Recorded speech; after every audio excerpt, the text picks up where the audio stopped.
Bardino, and I work in the Untitled domain.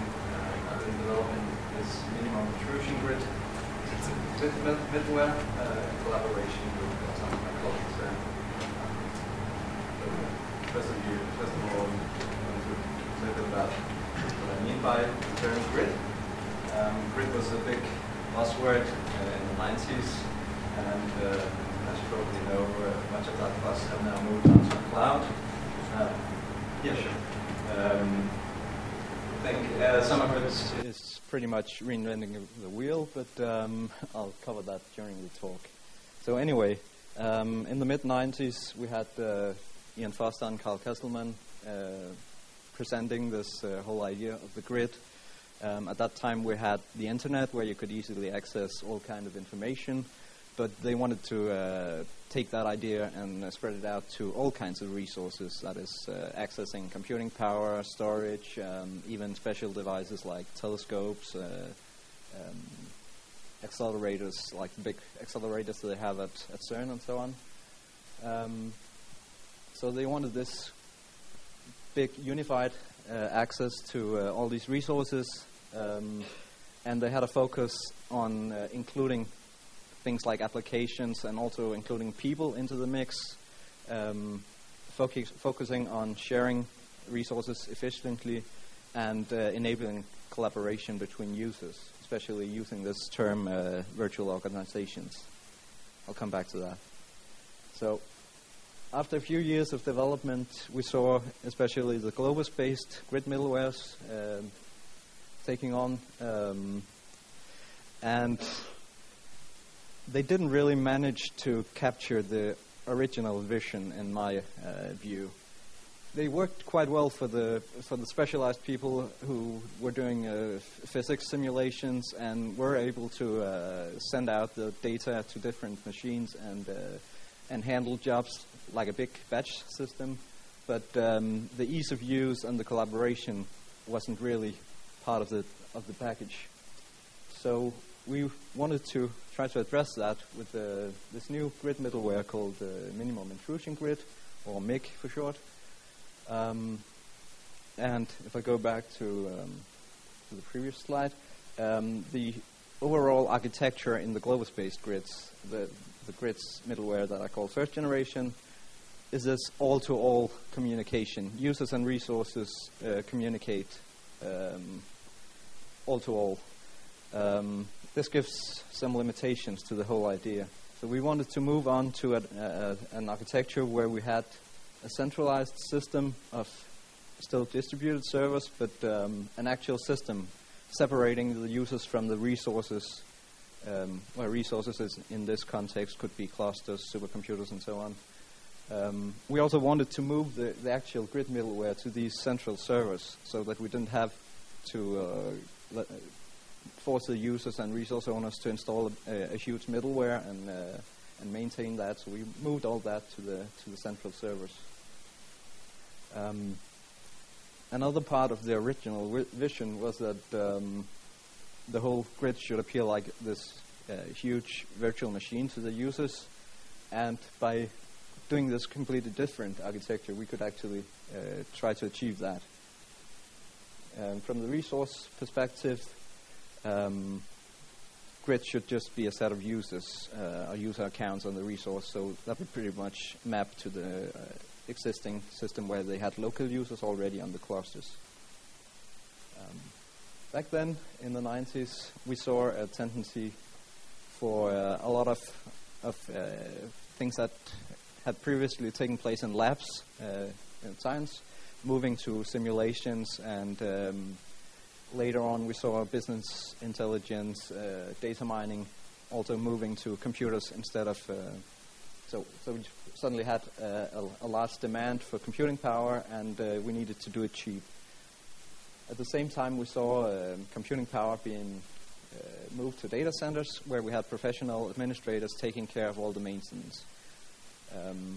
That would allow us to make it cheaper and more efficient, easier for the user, if, of course, we can provide some kind of interface for them that is familiar. So just to try to avoid the pitfalls that we saw from the first generation grids, we came up with these 4 rules that we try to follow very carefully. The first of them is the minimum intrusion. We don't want to force the users or resource owners to install anything on their computers. We try to keep everything on these MiG servers. The second one, which is probably a bit more important in this context, is that we wanted to avoid the mess of tons of different implementation languages and simply stick with Python all the way through, unless, of course, there were some things that we could not work around. For example, when we work at kernel level for some advanced optional client features, then, of course, we had to go away from that one. But as long as we could, we stayed with Python. And, of course, we wanted to keep this transparency focus to keep the ease of use and avoid users having to manually tamper with a lot of details that they don't really need to know about. Okay, so from the user side of things, we have users just have a browser, and they get a user certificate, which is a standard X509 certificate used in many grids, and they use that for their authentication and authorization to the grid. That's what they need for all the base use. If users want to do advanced stuff, for example, script a large number of tasks, then they can optionally download additional scripts for that, but it's not really required to use the grid. On the resource side, we try to limit it as much as we can again. We don't require any installation. Simply create a number of user accounts on the resource, that is on the cluster or supercomputer, and allow the MiG servers to access those accounts with an SSH inbound connection, and allows the accounts to connect to the MiG servers using HTTPS. Many of the other grids require special services and a lot of additional protocols that you need to open the firewall, and resource administrators typically just run away screaming when they hear those requirements. So we really try to limit it as much as we could here. Another point is that we just, the system administrators, that is the resource owners, are just ordinary users in the MiG context. So they'll have a user certificate, and they register the resource with MiG and use the web interface and the general interface to manage the resources in MiG. Later on, we introduced some kind of sandboxed resources as well that have even fewer requirements, but more on that later. So to keep with the idea of having a big virtual machine or big virtual computer for the users, we decided to stick with a model where we have a private user home for each user. So each user has his own user home on MiG, and when users want to use files, for example, when they use jobs, all file references are relative to the user home. So there's no need to specify my files are on this and this server, on this and this URL on the internet. You just reference them by the file path. And in practice, we've developed this web interface for file access. It resembles any local file manager, so it should pretty much work like a big virtual copy of your local computer. You can, of course, edit files and manipulate them as you want to, and this is inline file editor, which is relatively simple, but it does your job for you. Okay, so generally, when you work with Grid, you have some tasks that you want done, and you split up the tasks into jobs. So you have some kind of batch commands that you want to run, and you need to specify how many resources those commands will use. For example, how long will it take to run them, and how much memory and stuff like that. And then, of course, if you have any input or output files from the job, then you want to specify that as well. So in MiG, there's an addition. Because we have this centralized MiG system of servers, you always just send your job to MiG and let MiG handle all the job control instead of having a local client keeping track of resources and jobs. So you send the job to MiG, where the job is queued, and if you have multiple servers, then of course you can replicate the job to make sure that it isn't lost. And then when a resource is available, it will ask for a job, and MiG will schedule a suitable job for that job slot, send the job there, and make sure it gets executed. Of course, if something goes wrong and the job never returns, then MiG takes care of rescheduling it for another resource. So the user doesn't have to worry about this. If you want to cancel jobs or other way freeze jobs and stuff like that, you can of course do that, but otherwise you leave everything to the MiG servers. If you actually want to do grid-style applications, you again have some kind of interface, and then in the engine below you split up the actual work and send it out as jobs. So that's a typical use. Again, to keep things simple, we made a web interface where you simply fill in the commands you want to run. In this case, it's the simplest job possible, hello grid. And if you scroll down, you can specify additional resource requirements. Then at the bottom of the page, there's a submit button. When you hit that, the job gets queued at the MiG servers, and you will see it in the jobs list as queued first, and then when it starts executing, you will actually see this top image where the job is executing, and then at some point when the resource finishes executing the job, it will automatically switch to finished. And then you can right-click on the job entry there and look at the results and output files and stuff like that. So in this case, I opened the status files that will automatically become available in your MiG user home, and you see they are quite cryptically named, but you have 4 files for each job: standard out, standard error, and 2 status files for exit codes. And in this particular case, I opened the standard out file, which just displays the hello grid. So pretty simple. As soon as you go beyond using just basic shell commands like the one I used here, you end up having to rely on the resources having some kind of software available for you. And we just reused the general idea of runtime environments that is pretty common for most bit middlewares. So users and resources can negotiate conditions for the job by setting up runtime environments and specifying which runtime environments you need in your job. So if you specify a particular runtime environment in your job, the job will only be sent to resources that actually advertise the corresponding runtime environment. So that's a one-to-one map there. For this particular case, I'll just show you a short example using a Python runtime environment.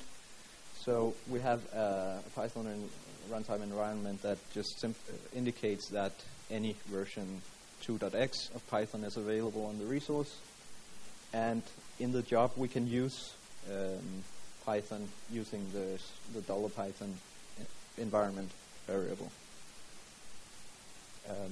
So in the actual web interface we have the list of runtime environments, and anyone can define new runtime environments, but it's left for the resource owners to actually specify that my resource implements this runtime.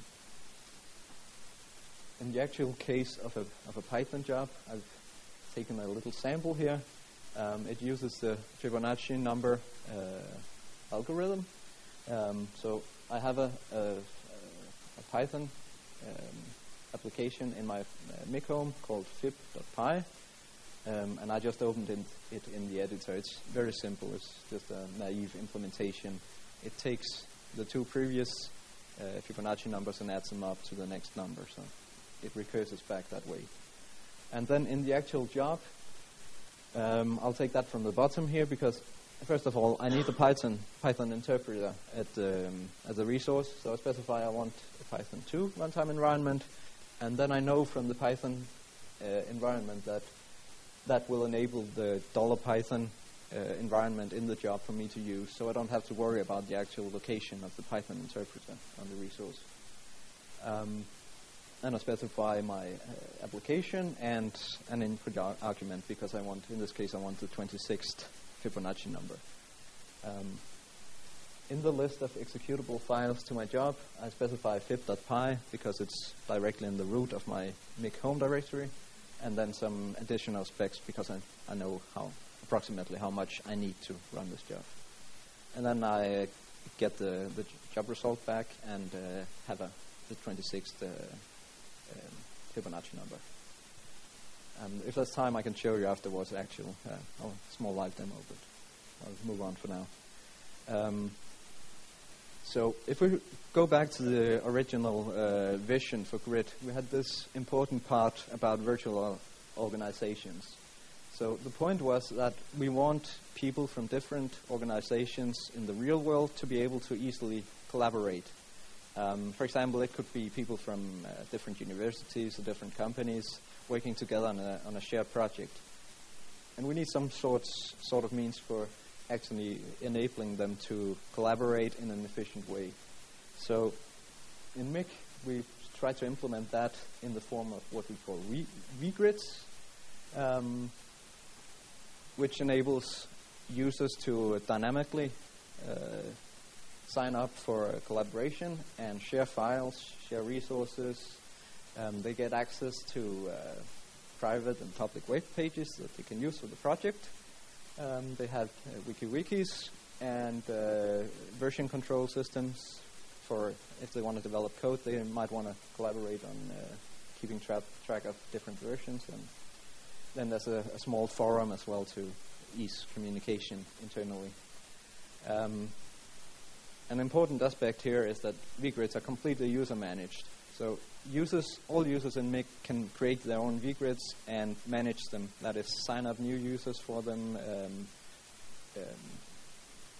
decide who owns the vGrid and who can control the vGrid.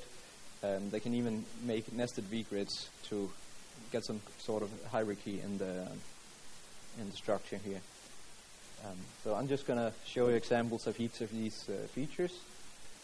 So on the vGrids page, you can see at the bottom you create new vGrids, and that's for anyone to do. And then at the top there's the list of all the available vGrids. And these vGrids that you see here are some of the ones that I own, and that automatically results in full access for me to those vGrids. For members who are not owners of these vGrids, you will only have access to some of these features, the ones that aren't related to actual administration of the vGrid, but most of the features. So you can do all the collaboration, but if you're only a member of the vGrid, then you can't decide who else is member of the vGrid, for example. If you're an owner of a vGrid, you can go to the administration page and decide who's member and who's owner of the vGrid. You can decide which resources can participate in the vGrid, that is, which resources can take jobs from this particular vGrid and add storage to the vGrid. Just an example of a project using the web page for the vGrid, not very complex actually.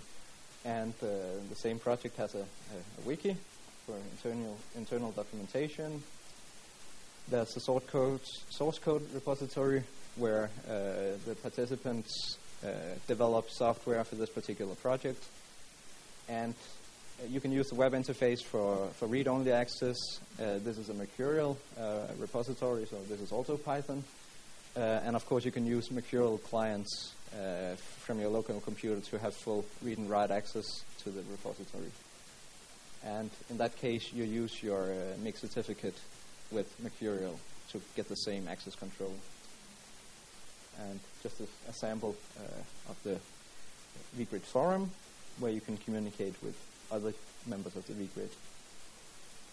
Finally, you see the resources that are actually participating in this vGrid, and you get all the stats and see how long time ago did they actually show up taking jobs.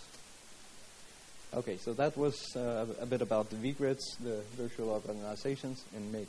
So now I'll turn to resources in MiG. We have different resource models. First of all, we have a model which resembles the one used in many grid middlewares.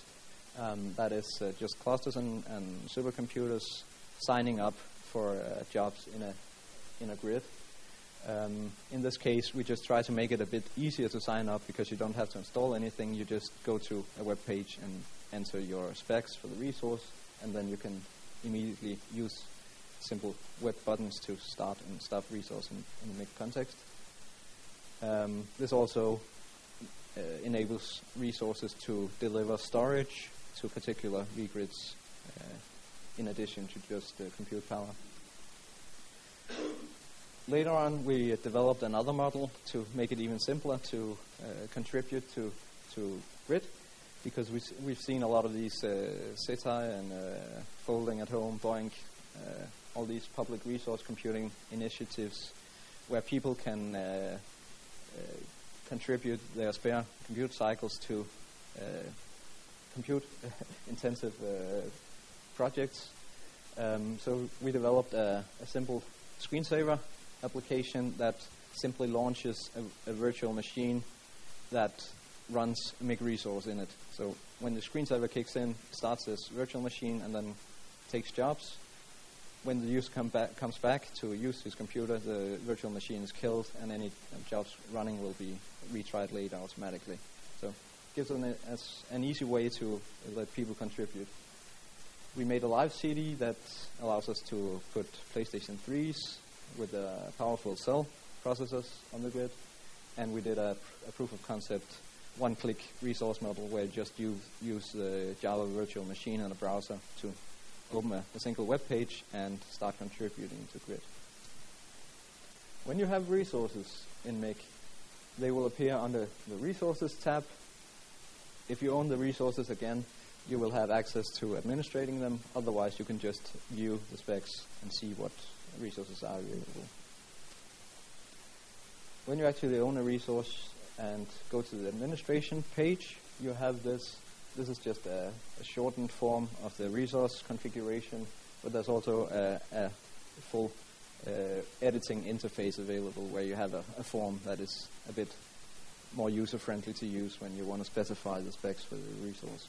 Then at the bottom, you can see the actual controls for this resource in relation to MiG.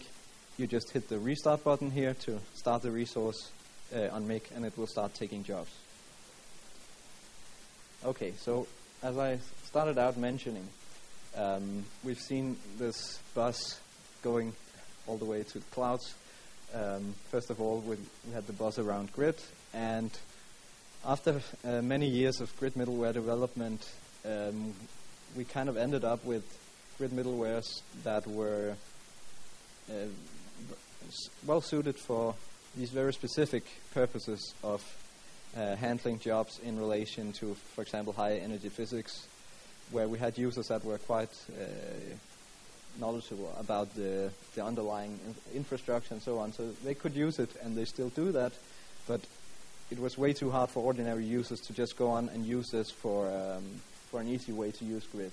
So we saw this rise of cloud happening, and I'm not going too much into detail about this, but you probably know there are these three types of cloud definitions: software as a service, where you have web services; platform as a service, where you have some kind of software stack that you build your web service up on; and finally, the low-level infrastructure as a service, where you have some kind of virtualization, so you get what resembles a bare metal machine that you run your own entire operating system on.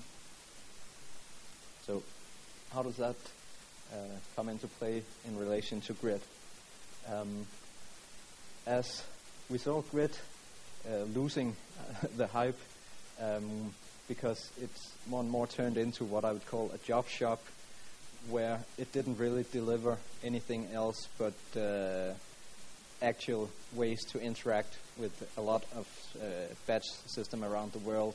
It didn't really deliver on the collaboration, the ease of use in any way. So we saw users turn more and more to especially cloud computing in the form of infrastructure as a service, where people, instead of using a grid middleware, started deploying their own applications to cloud infrastructures instead.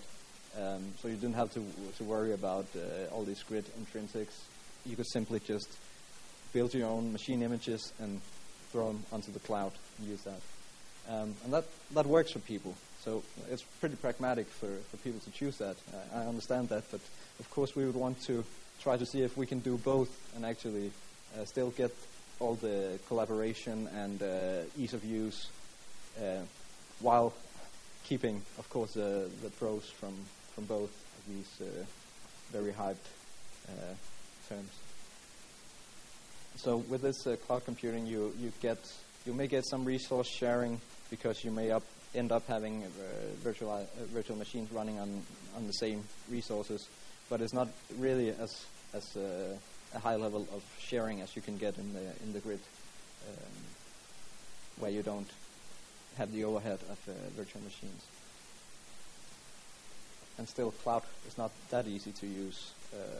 You still need to have some knowledge about actually building your virtual machine images.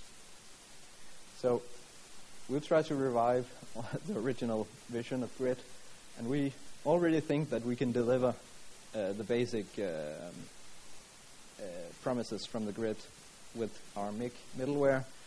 We can share compute resources of all kinds, including these public resource computing resources. We have ease of use. Everything can be done with a web interface. You don't have to worry about actual file locations in your job. It's all transparent. And we do provide, especially important, these regrids that enables easy collaboration with workflows and communication that were part of the original vision. But still, we see the movement to cloud. So we thought, well, perhaps we can try to learn from some of the pros that we've seen in cloud and even integrate those ideas in MiG as well to make it even more complete. So first of all, why did people start to use cloud in such a big fashion? And one of the things that we saw was that it was simply too hard to get access to the software that you wanted to run on the grid. So people always ended up having to manually contact the system administrator on this resource and say, can you please install this software for me? And maybe it's 500 megabytes of software that the administrator doesn't have any clue about what it does. And that's always a no, I'll not do that. So we need some way of making that easier to work around that.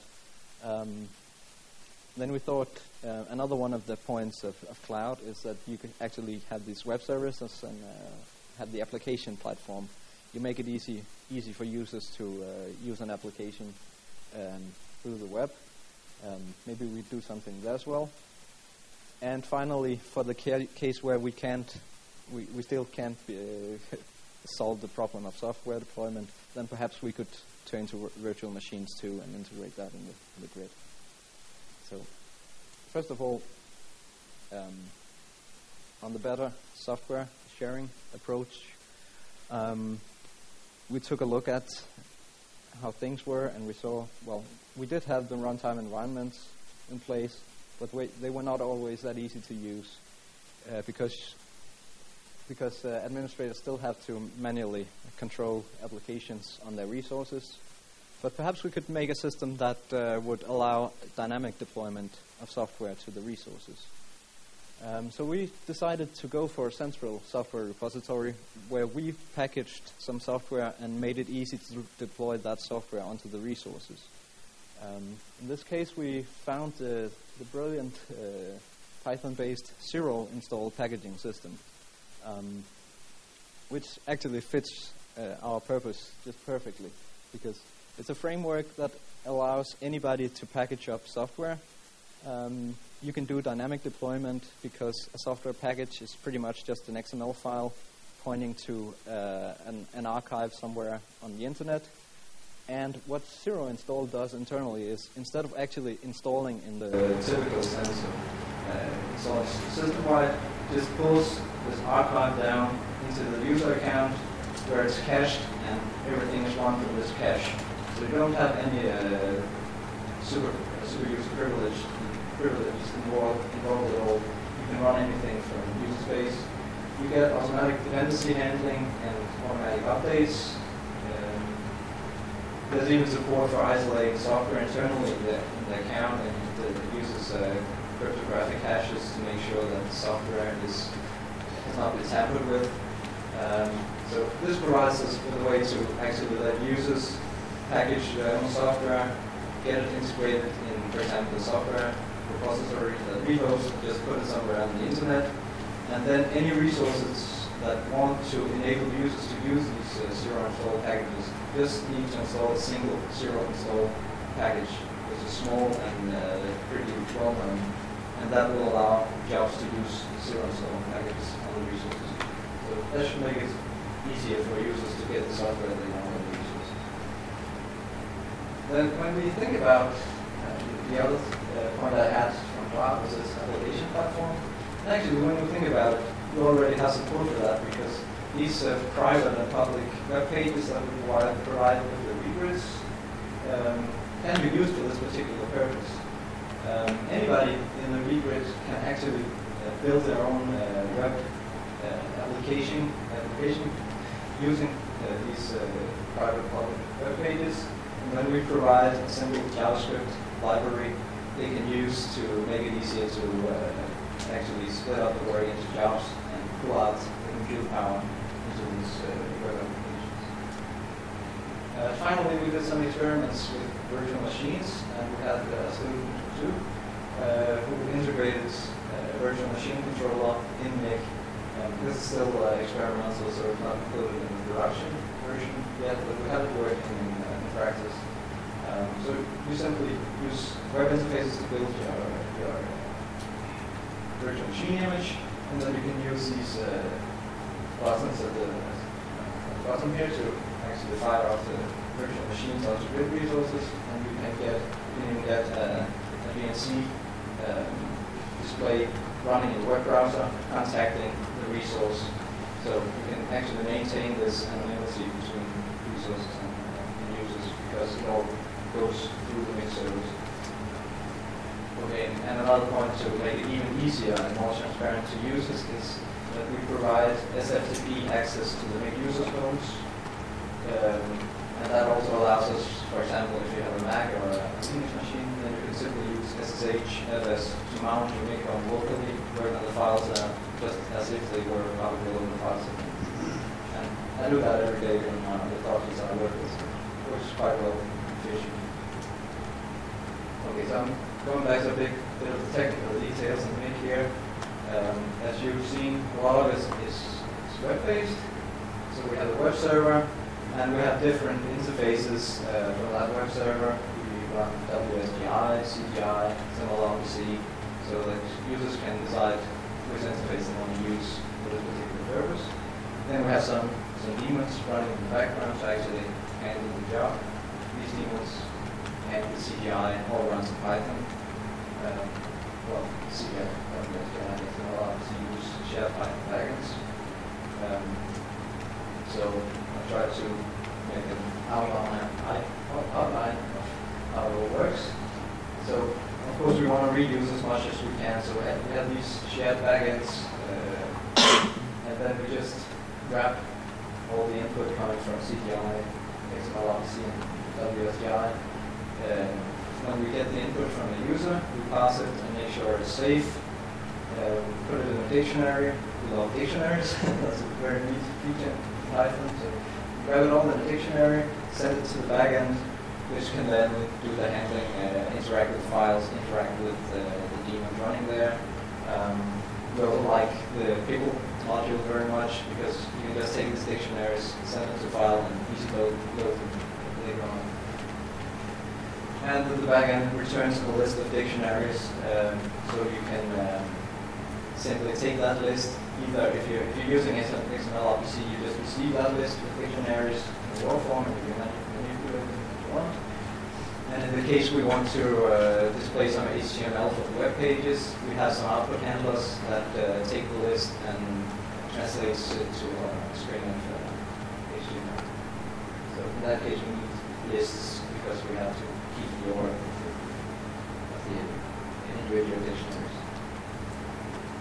As I mentioned, in relation to regrids, we have these external components. We use my1 for the wiki part. We use Mercurial for the source code management systems. And of course, in these cases, we've used the CGI version as a simple CGI examples of these particular components. So you can actually install individual repositories and wikis into each of these regrid directories. So you just keep it all there, and you have all the files as part of the regrid directory structure. Then I found this forest board forum, which is probably not that well known. It's just a simple proof of concept that you can actually make a web forum in Python, and again it uses CGI. I extended that a lot to actually going with regrids. It's again pretty easy to read. And we have different other Python modules that just use directly in code. And finally we have this zero install, the Python software that we use. This is not actually that much integrated with me because it uses some resources. Okay, so this is sort of a bit about how we actually do this FTP and SFTP MiG, where you can access your home directory in MiG through SFTP or SSH methods. So I found this wonderful SSH module called Bardino, which actually implements SSH in Python. So you get all the features of SSH and SFTP from this single Python module. And it already provided us with an example server for SFTP. So what we had to do to integrate it with MiG was we needed some way to use the grid authentication on authorization and some way to map to our MiG user homes internally. What we did was that we decided to have users provide their own SSH public key in their MiG code.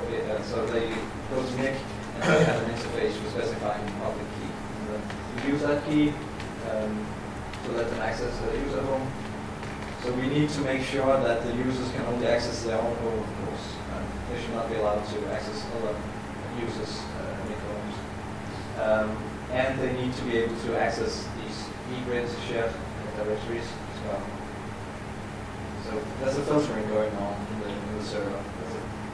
It's not that difficult to do. It's just you need to do it right. It's to make sure nobody can access what they shouldn't be able to access. Then we have another thing. We use symlinks a lot for making regrid shared directories appear as part of the normal user home. So in the user home, you just see these shared directories as ordinary directories because they are symlinked into the user home. So of course, we want to avoid users tampering too much with symlinks in their user home because then they could create symlinks to regrids that they are not actually allowed to access. Again, we just to avoid people shooting themselves in the foot, we also prevent users from changing permissions of the files. So they remove the right, the read and write ability of the files. But this means that we actually have a server that provides SFTP for the code, and users can use it as SFTP. I'm not sure I have time to go too much into detail about this, but generally this outlines the way we avoid installing software on resources. So the big idea is that we generate scripts on the MiG servers, push them out to the resources using SCP, then we execute those scripts using SSH, and those scripts will then do all the job handling, and we can stop and get later with SSH. So we don't actually install anything on the resources, we just push the stuff we need there, run it there, and clean it up afterwards. Okay, so since this is a Python conference, I should probably go into a bit of detail about our experiences with Python, what it gave us.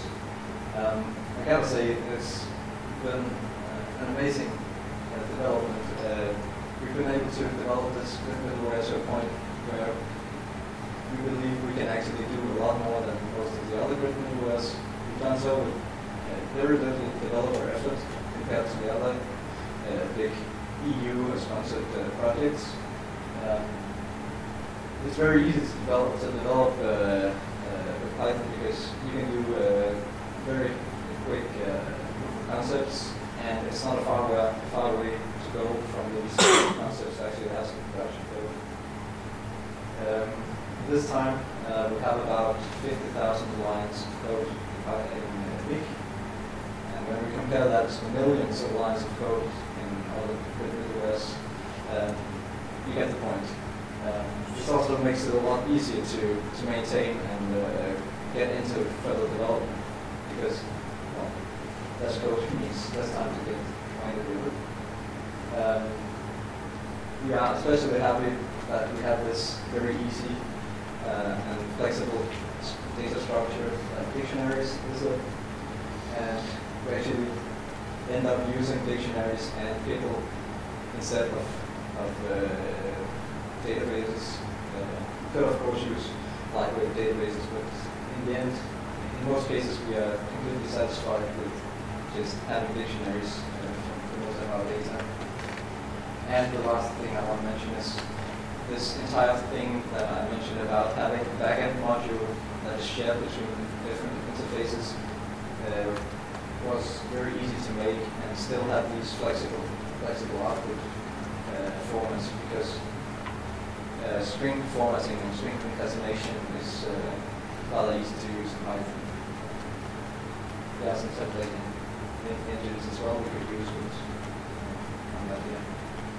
Okay, so at this point, we tried to focus on having everything in Python according to our MiG rule. So at this point, we don't have everything in Python. We still have an Apache web server running the core MiG. We could, of course, replace that with any of the Python web servers, for example, the native HTTP server extended with SSL support. We could use Django, we could use SOAP, or any of the other models. The main concern in relation to that is we need to support user certificates, and we need some stability and performance that may not be available in these other frameworks. We haven't experimented much with it, but it could be done. Then we still use OpenSSH for actually sending these scripts to resources and stuff like that. We could extend that to use Bardino as well. That's simply a matter of time and effort to do that, I think. And we tried. On the client side, if you want to go for the advanced interfaces and actually use the user scripts, then we still rely on curl to communicate with MiG because it supports client certificates. We can't really find a good solution for actually using user certificates in SSL connections to MiG. Well, you can use the Python socket module and then use SSL, but you still need to provide passphrase every time you open a new connection. That's a bit difficult to integrate in dynamic applications. So far we haven't found a good way to do that in the future. And we have some other interesting things like we could use HTML template engines and stuff like that to generate all your output from templates instead of what we do now is just manually append strings. There are a number of things we can do here, but we've shown that it's possible to go even further using Python, but it's a matter of time, actually. So I'll try to sum up where we are now with MiG. From our point of view, we have a feature-complete grid middleware. You can do all the things that you want to do in a grid. Of course, you can always come up with new ideas, but all the things that we had in the original edition. It's rather easy to use. It's all web-enabled, transparent to the user. It's easy to use for the resource owners, so there's no incentive to say, oh, I don't want my resource on grid because it's too much hassle. We provide flexible resource sharing with different resource models, the dedicated resource model, public resource computing, and the latest edition of this virtual machines style. And then we have grids for all this dynamic collaboration. And we saw a way to make simple applications using grid web pages. We focused somewhat on dynamic software deployment with Zero installed. So that should be pretty easy by now to actually get your software on grid. So what's left for us is so far it's been pretty much a research project. We haven't had these big production sites keeping us busy with the production-ready code. We do have a production setup where we use our grid for different research projects and for courses at the university, but it's not big scale yet. And of course, that means we also haven't done that much in relation to actually get good performance when we want to distribute image servers and then distribute it. Those are issues that we want to address. That's what I had. Just want to show this is just the info page if you want to know something more about Intrusion grid, and then I think if there's any questions. Yes, about 10 minutes.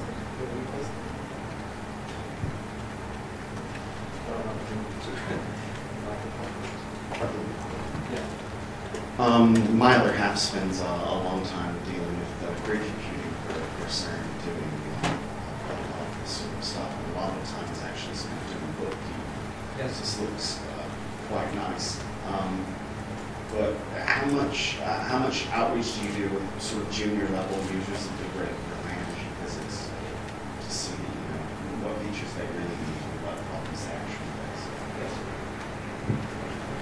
Well, as you might have seen from the first slide here, my official association is now that I'm at the Physics Institute of Copenhagen, University of Copenhagen. I used to be at the computer science.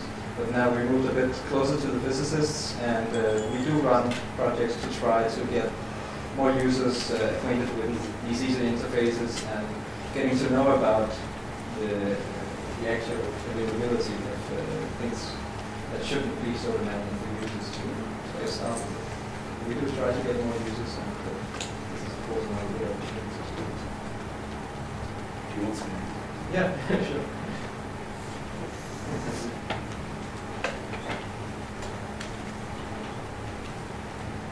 I have also a question, because I'm coming from the commercial high-performance computing.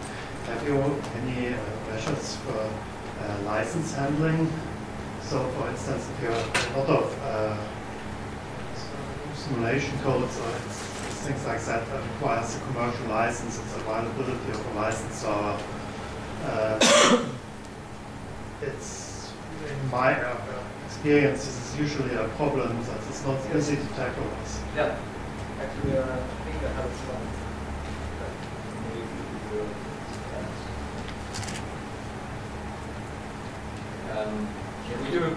We do try to cover that a bit as well.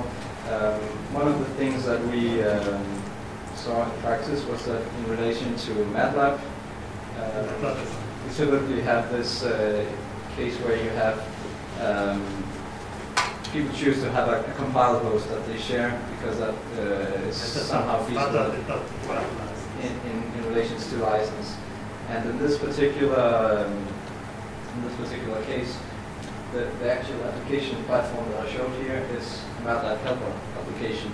So all the users of this MiG can go to this application portal, submit their MATLAB code. It will automatically be sent to the compilation host with the license. Then they get the compiled version back to the MiG home, and then they can send it off to resources where they don't need the full license. I think they need some runtime license or something like that. But at least they need the runtime software there. But you get around the license issue by doing this. in a legal way. Yeah. Well, like, which license is this project under? Minimum Intrusion grid is GPL2, and we use some components that are either BSD or more free for some of the sub components. Generally, it's at least it's GPL2 or free or more free.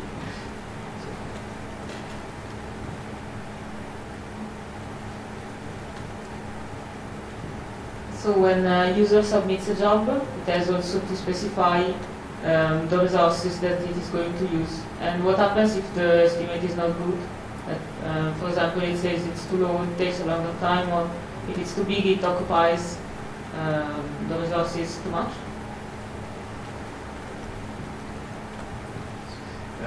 First of all, if you specify less resources than what you need for the job, then you will typically end up having the local resource kill your job when it has used all the resources that you specify. It depends on the actual resource. The usual thing is that there's a local batch system running on the resource that will take care of that. That's one case. If you, on the other hand, specify too many resources, then it's not really a big deal. The only thing that it will result in is that the scheduler on MiG will have a harder time finding a good job slot for you, and you may end up having your job wait longer because you'll have to wait for a suitable job slot. This could be perhaps found early if you have to specify something more close to what you need. Is that all the questions? Yeah.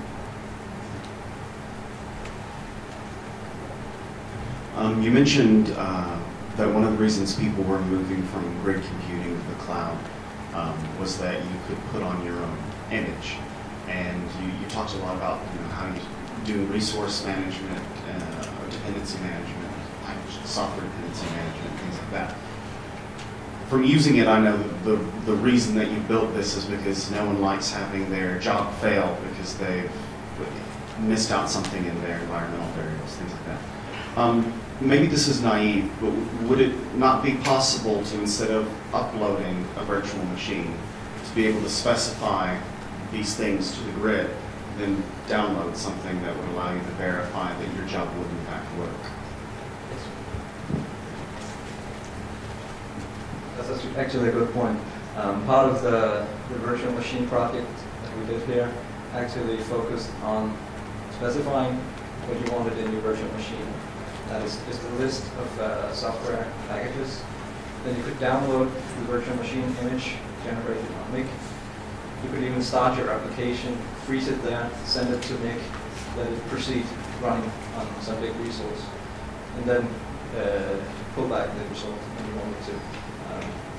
These students who work in the system really neat things actually with that. So I really look forward to getting that integrated in the production version of MiG.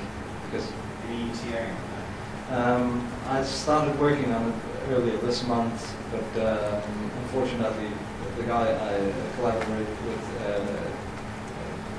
is out with illness for a while now, but I hope to get it done this summer sometime. Is time only for one question more? You want to ask there's a question?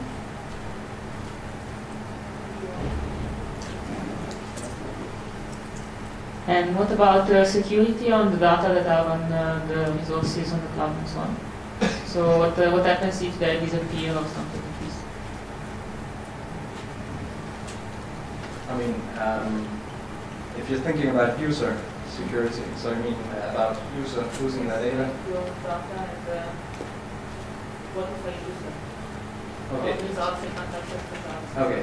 Yeah. So we have a replication of files in MiG, and we have backup of the user homes. But when you send files to resources, then the MiG takes care of cleaning up afterwards, removing any files you had there. Of course, you could have resource owners, if they have privileges, they can of course monitor all files on the resource. So you need to do some manual encryption or something like that to make it completely trusted. sorry, but the time is over. So we have still 5 minutes before the start of the talk.